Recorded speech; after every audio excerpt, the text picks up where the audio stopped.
Moi j'ai une chance d'accomplir ma peine. Mais on va dire c'est une prison à ciel ouvert.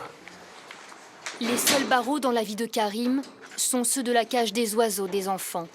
Pas d'incarcération pour lui. Depuis août, il effectue sa peine en portant un bracelet électronique. Une délivrance pour cet homme qui a connu à 4 reprises le choc carcéral.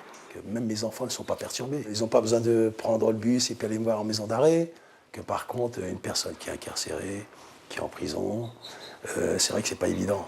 Il y a une déchirure familiale, il y a la perturbation des enfants. Bonjour. Bonjour.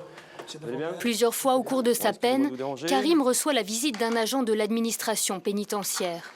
Il contrôle, dépanne et change, si besoin, le boîtier ou le bracelet électronique. On va vérifier avec le centre, voir si tout est revenu en place.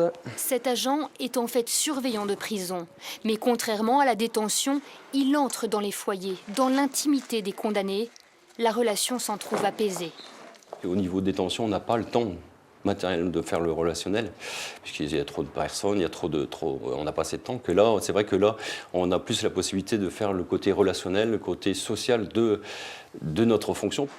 Karim doit respecter des horaires très stricts. Seule sortie tolérée pour son travail, 17h à 22h30, des permissions étroitement surveillées. Voici ceux qui contrôlent Karim et les 1800 condamnés sous bracelet électronique du nord-ouest de la France. Ici, l'ordinateur remplace l'œilleton de cellule et alerte du moindre déplacement non autorisé. Je vous appelle parce que j'ai un souci avec votre bracelet. Ah bon? Ouais, c'est détaché là, essayez de regarder un peu. Je vous ai en sortie, monsieur. Vous n'êtes pas en sortie autorisée, là. Vous pouvez m'expliquer un peu? Parmi les condamnés sous bracelet, une petite dizaine se trouvent particulièrement surveillés. Certains pédophiles ou violeurs, par exemple. Ils ont purgé leur peine en prison, mais à leur sortie, ils sont toujours jugés dangereux.